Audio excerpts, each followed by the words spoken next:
ఓం శ్రీ శివాయ గురవే నమ. శ్రీ మహాగణాధిపతయ నమ. శ్రీమదాంధ్ర మహాభారతం కవిత్రయ విరచితం మౌసల పర్వం. కృతికర్త తిక్కన సోమయాజి. అమృతవర్షిణ ధారావాహిక 398వ రోజు. తత్వదర్శిని కార్యక్రమానికి ఆధ్యాత్మిక ప్రవాచకుల మీద ఈకొండ చంద్రమౌళి రసజ్ఞులను ఆహ్వానిస్తూ, అయ్యా, నేటి వరకు మనం గాంధారీ శాపం, యాదవ వంశం, వృష్టి వంశం అంతరించే సమయం, అలాగే ఋషుల యొక్క శాపం, కాల వైపరీత్యం, వృష్టి వంశం అంతా కూడా నశించింది. అంతక భోజ వీరులంతా కూడా చనిపోయారు.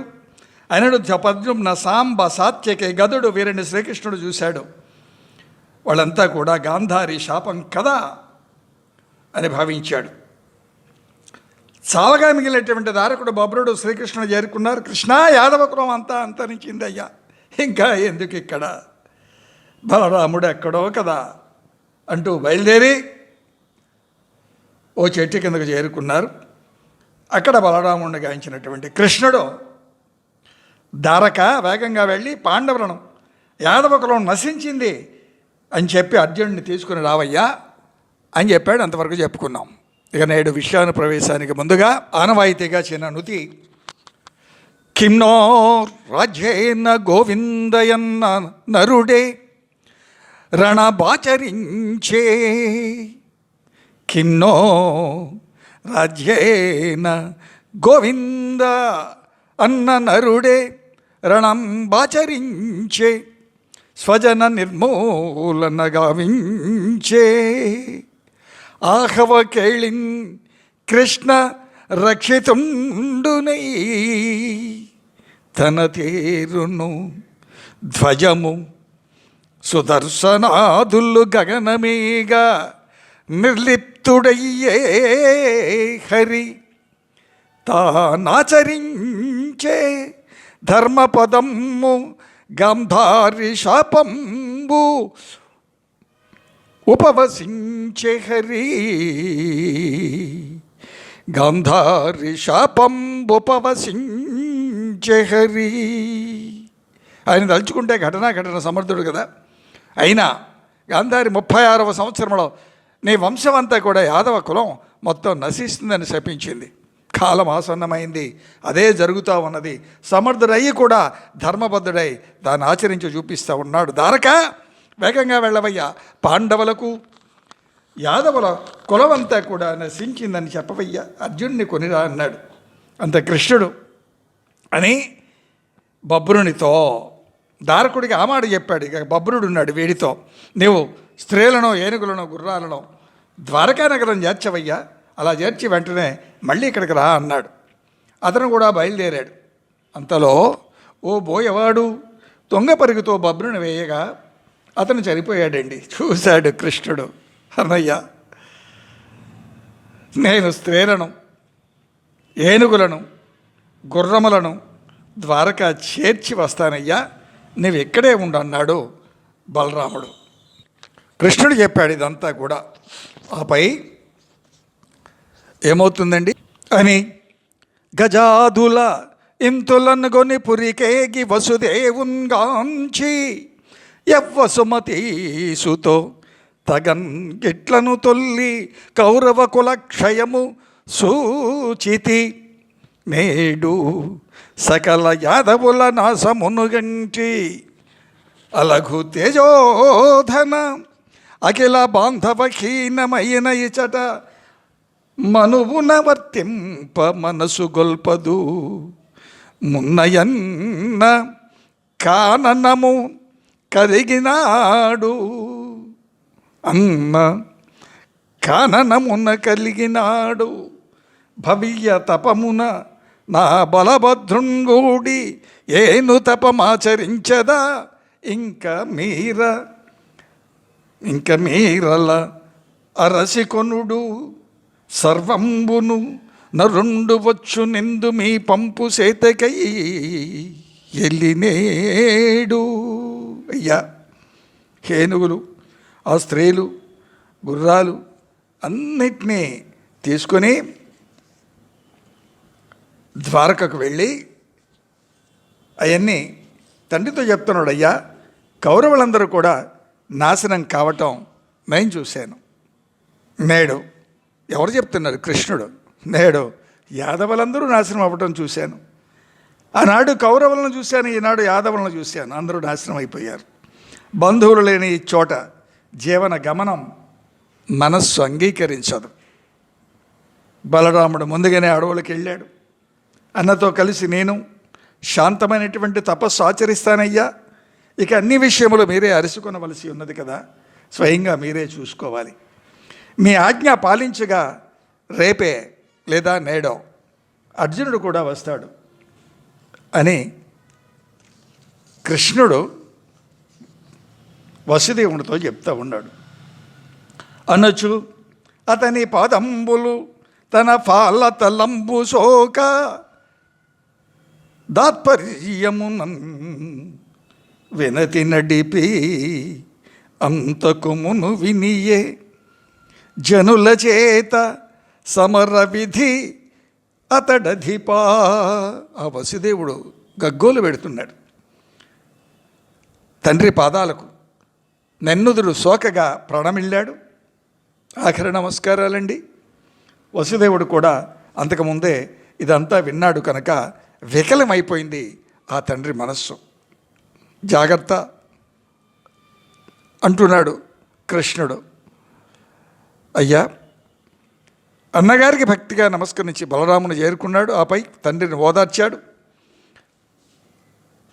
యాదవ స్త్రీల ఆహాకారాలు మిన్నుముట్టాయి. అందరినీ ఓదార్చాడు.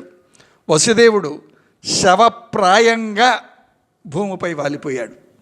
లేపాడు, పరిచర్యలు చేశాడు, ధైర్యం చెప్పాడు, కర్తవ్యాన్ని బోధించాడు.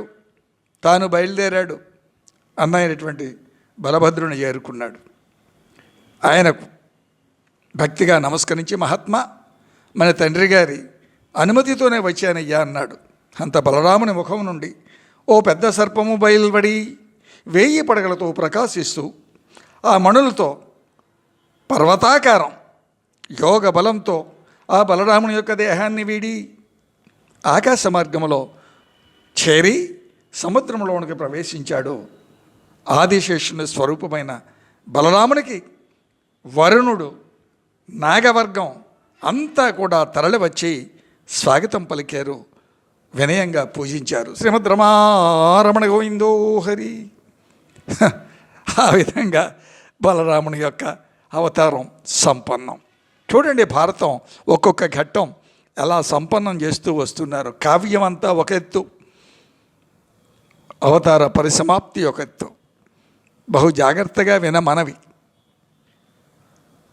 అహికులాగ్రగణ్యుడైన వాసుకియు కర్కోటకుండు దక్షుండు వారునుండు గుంజరుండును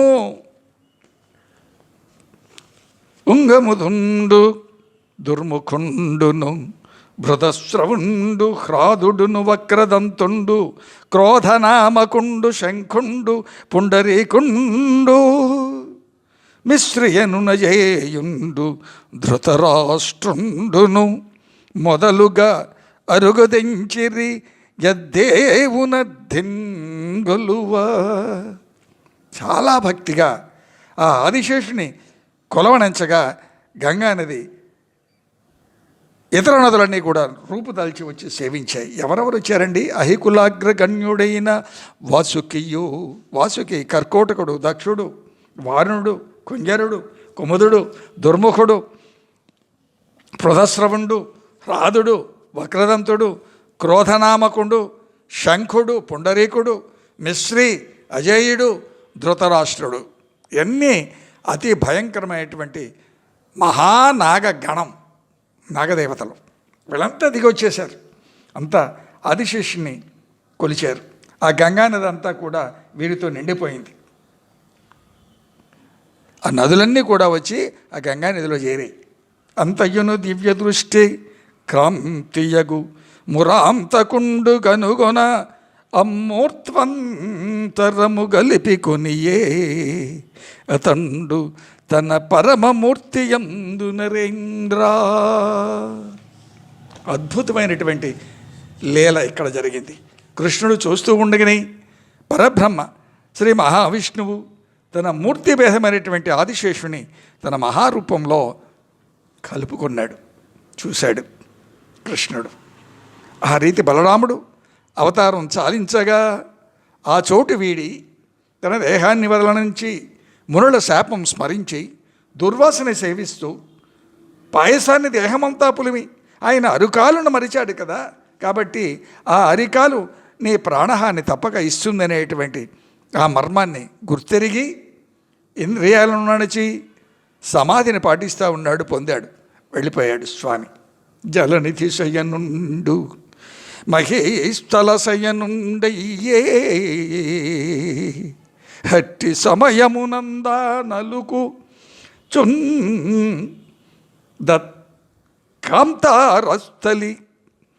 దత్కాంతారస్థలి కల్లన నరుగుదెంచే జర కురుముఖ్య.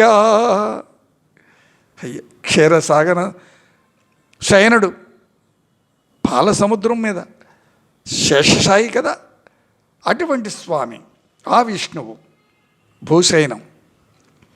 శ్రీకృష్ణుడు భూమిపై పడుకున్నాడు. ఆ సమయంలో జర నేలను కాళ్ళితో రాస్తూ నెమ్మదిగా ఆ అడవిలో ప్రవేశించింది. జరా మరణములు అనివార్యములు. ఎంత శక్తి కలిగినటువంటి వాడు ఏ వయసులో చనిపోయినా ప్రాణం పోయే ముందు నిస్సత్వ ఆవహిస్తుంది, అదే జర కదా. ముసలితనమో వార్ధక్యమో అంతే, సర్వం కోల్పోవటం. ఆ విధంగా ఎప్పుడైతే వచ్చిందో జరామరణములు ఒకదాన్ని వదలవు. ఒకటి సహజ మరణానికి ముందు ఎవరికైనా సరే ముసలితరపు యొక్క ఛాయలు ఆ లక్షణములు మనకు కనపడతాయని ఇప్పుడే చెప్పుకున్నాం. శక్తిహీనులగటం, జవసత్వాలు కోల్పోవటం. అధిష్టాన దేవత ఎవరండి? కాలకన్య. అందుకే జరాప్రవేశం మరణ సూచన. ధరణీనాథ యతండు శాతసరముధ్యధృత్తిన్ సంధించి యుద్ధర భంగింతగ నిండగాం దిగిచి యచ్చుగ్రంబుగానేసి నాహరి శ్రీపాదతలం ముందోరగొనియస్త్రంబు మిగాల నిష్ఠుర వేగంబున ఉచ్చిపోయి వ్యసన్ వాడుం చేరన్ కైగొంటకున్. ఆ వేటగాడు పొనుగుతో విల్లెక్కుబెట్టి దృఢంగా నారి సంధించగా ఆ బాణం కృష్ణుని యొక్క అరికాలలో నుంచి దూసుకొని అవతలకి వెళ్ళిపోయింది. అంత ఆ వేటగాడు అక్కడికి తటాలున పరుగున వచ్చేసాడండి. ఆ జర వేటగానికి కృష్ణుని ఓ జింకగా భ్రాంతిని కలగజేసింది. ఆ వేటగాడు అది జింకే అనుకొని చాటుగా ఉండి నారి సంధించాడు. ఆ బాణం ఆ అరికాళ్ళ నుంచి దూసుకొని వెళ్ళింది. ఇంతకుముందే చెప్పుకున్నాం, శాపం కదా. ఆ విధంగా దుర్వాసుడు ఒక శాపం ఉంది కదా, పాయసం ఒంటి నిండా పులిమినప్పుడు అరికాళ్ళు పులమలేదు. అదే నీ ప్రాణహాని అక్కడి నుంచి వెళ్ళిపోతుంది. ఎందుకు? కార్యకారణములకు బీజం ఎక్కడో పడుతుందండి. మనలాంటి వాళ్ళకైతే ఇవన్నీ, కానీ వాళ్ళంతా కారణ జన్ములు, వాళ్ళకి ముందే తెలుసు ఆ నిర్దేశిత విధానం. దాన్ని వాళ్ళు స్వయంగా ప్రసాద మనస్తత్వంతో ఆహ్వానిస్తారు, ఆస్వాదిస్తారు. ఆ విధంగా ఆ జర వేటగానికి కృష్ణుని ఒక భ్రాంతి జింకగా ఆ పాదం అది బాణం సంధించాడు, దూసుకెళ్ళిపోయింది. వేగంగా వచ్చాడు.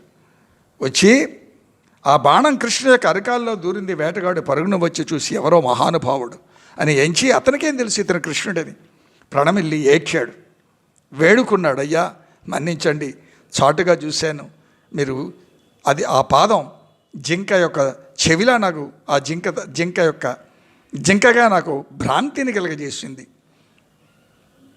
సంధించాను, జరిగింది ఇది, మన్నించమన్నాడు.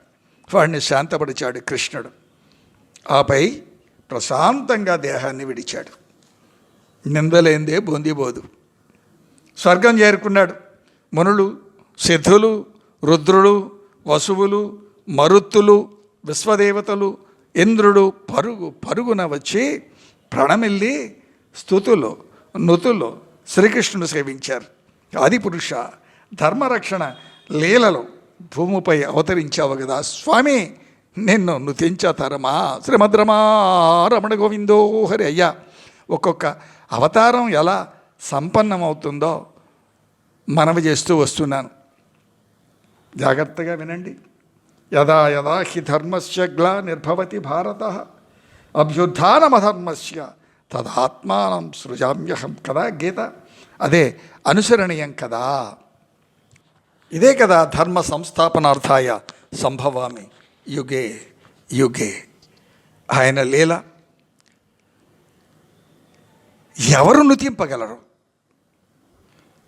లీలామానుష విగ్రహ స్వరూపుడు కదా. కంసాది దేవ విరోధులను సంహరించినటువంటి భారతాన్ని అనగా పుడమని ధర్మస్థాపన గావించాడు కదా స్వామి. మిగతా విషయం రేపు ముచ్చరించుకుందామా మరి. స్వస్తి ప్రజాభ్య పరిపాలయంతాం న్యాయేన మార్గేణ మహీష గోబ్రాహ్మణేభ్య శుభమస్తు నిత్యం లోకా సమస్త సుఖినో భవంతు. ఏతే సర్వం శ్రీ సీతారామచంద్రచరణారవిందార్పణమస్తు. ఓం శాంతి శాంతి శాంతి. అయ్యా, శివాజ్ఞగా సమర్పించబడుతున్న ఈ కార్యక్రమాన్ని వినమన మనవి ఆదరించే ప్రార్థన. గడప లోపట కులం, గడప దాడితే హిందువులం. ధర్మం రక్షతి రక్షిత. ఆచరణతో ధర్మం రక్షించబడుతుంది, నినాదములతో కాదు సుమా. శ్రీరామ ఛానల్ను సబ్స్క్రైబ్ చేయండి. యూట్యూబ్లో ఎకనైనా మీ అభిప్రాయాన్ని తెలియజేయ ప్రార్థన. సీతారాం.